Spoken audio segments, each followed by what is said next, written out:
Chris Johnston reporting Henrik Lundqvist deal is done as a Washington Capital. Congrats, Caps fans. I think that's exciting. If for no other reason than you just know that you have a future Hall of Famer that's going to suit up and probably play several games, meaningful games for them this coming season. Yeah, hey, listen, it solidifies their situation in goal. They have Samsonov there as the young goaltender that's going to be the number one. And then Henrik Lundqvist comes in as someone that at 38 years of age, I think still has a little game and can come in and be someone that can play for them in important games, and he's going to push to play. I mean, let's face it, that's who Henrik Lundqvist is. He isn't going there on some kind of retirement deal to go sit there and watch Samsonov play. He's going there to work hard and to steal as many games and play as many games as he can play for the Capitals. I think it's a good fit.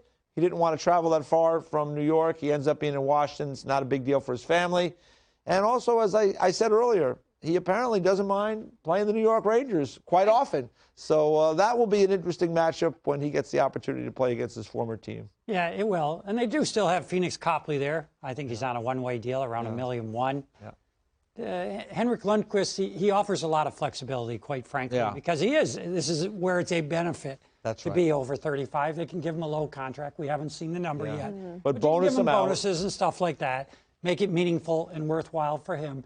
Have a great security or safety blanket there for Samsonov. We're being told it sounds like it's a $1.5 million deal for him. Yeah, so. And there's probably bonuses involved as well. Right. And it's a one-year deal, so you're not locked in for a long term. And Henrik was bought out, which means that he's got money coming from the New York Rangers as well. So Henrik is fine. Yeah, he was looking for the right fit, and he believes this is the right fit for him. I'm not so sure. I still would have rather seen him go to Colorado because as someone, I like seeing the older guys who haven't won get a chance to win a Stanley Cup. I think he would have a way better chance in Colorado. I'm not so sure Washington's window isn't really there's a sliver opening left just because they've got older players there. I mean, having Samsonov and Lundqvist in goal, that's fine. That's a nice duo. But an older Alex Ovechkin is still Alex Ovechkin. He's Alex Ovechkin, but where is Nick Backstrom on a long-term deal? Some of the other players they have there, a little longer in the tooth, have one now. Do they have that edge to get them back to where they need to be? Their defense was a struggle last year. So there's some questions for the Washington Capitals for me when I think of them as a team that could go back and win a second Stanley Cup in what would be 4 years now. So that's fair. I would say Brian McClellan very strongly disagrees with you. That's fine. And you know, normal nature. Of course, I would disagree with you also because I think that the Washington Capitals still believe and do have a window to win the Stanley Cup. And that's why they brought Peter Laviolette there as well, right? Because to get that edge back, like they need to have that edge in their game back. A guy that does it pretty well. And they need Kuznetsov. That's the guy I really circle with the Washington Capitals. When they won the Stanley Cup, he was really their best player, in that run.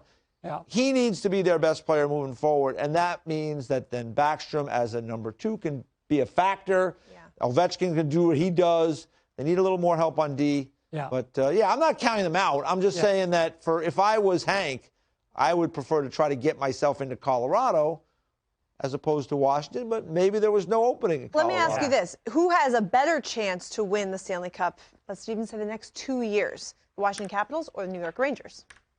Oh, the Washington Capitals. So then he's still in a better situation. Colorado. Yeah, but he really put us on the spot. But he was out of New York. I mean, they have the two young guys there. They bought him out. So there was no chance for him to even have that consideration.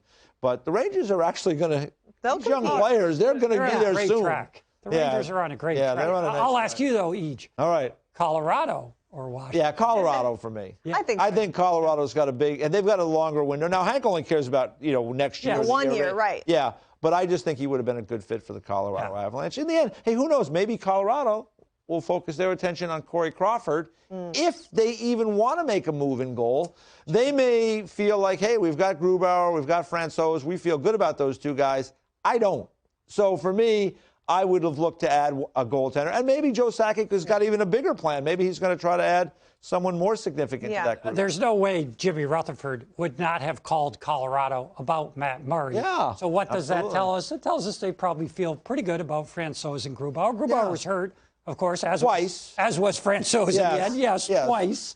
So you may not agree with that, but it kind of you can definitely glean some conclusions from some I agree. I agree. actions there. So that's what GMs are supposed to do on this day. All these guys are trying to figure out this massive puzzle. How can I exploit it to my benefit? And some of them, they're going to do really well, and some of them not so well. It's just the nature of the business.